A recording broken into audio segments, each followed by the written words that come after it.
Hello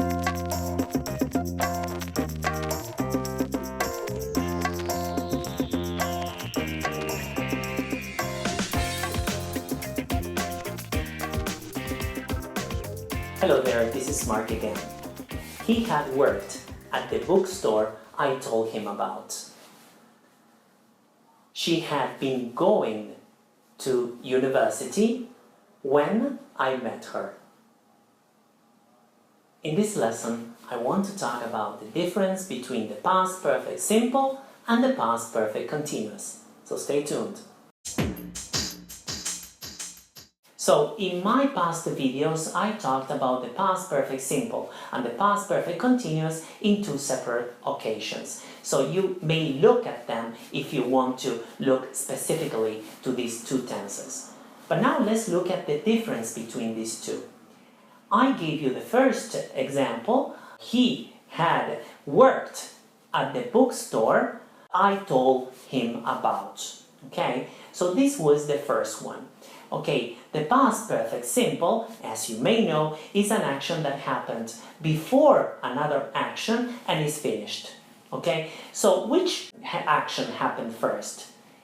Yes, he had worked at a bookstore. Okay, and which action happened right after? I told him about. Okay, I told him about obviously is the past simple and is closer to the present. If you look at the timeline that I wrote, okay, if we have a horizontal line, okay, we can see that the first action, which is he had worked at the bookstore, is before I told him about, okay, because it's an action that happened before this other action. So now let's look at another example.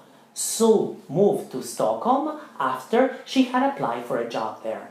So which action happened before? If we look at the timeline, okay, she had applied for a job there is before she moved to Stockholm, obviously. Okay, she had applied for a job and then she moved to Stockholm. So she moved to Stockholm is closer to the present.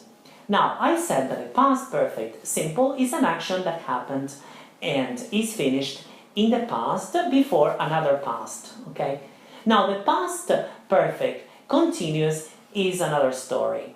So let's look at it. So we use the past perfect continuous for an action that happened continuously in the past before another past.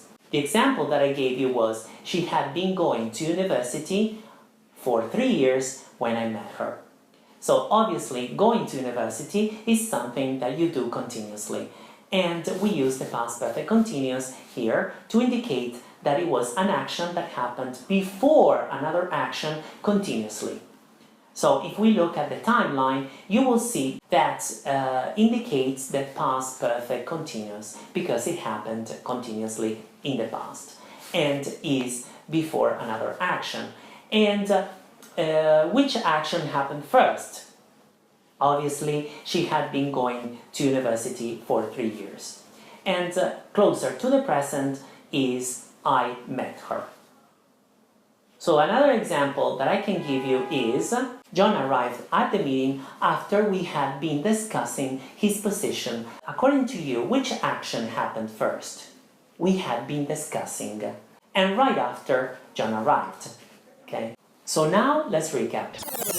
So I said that the difference between these two tenses is the fact that one is done continuously in the past before another past. Okay? And the past perfect continuous obviously is the one that happened continuously in the past before another past. If you have any comments, requests, or your own example, you may post them under this video. I hope you enjoyed the lesson. If you did, please share it and have a great day. I see you next time. Bye bye.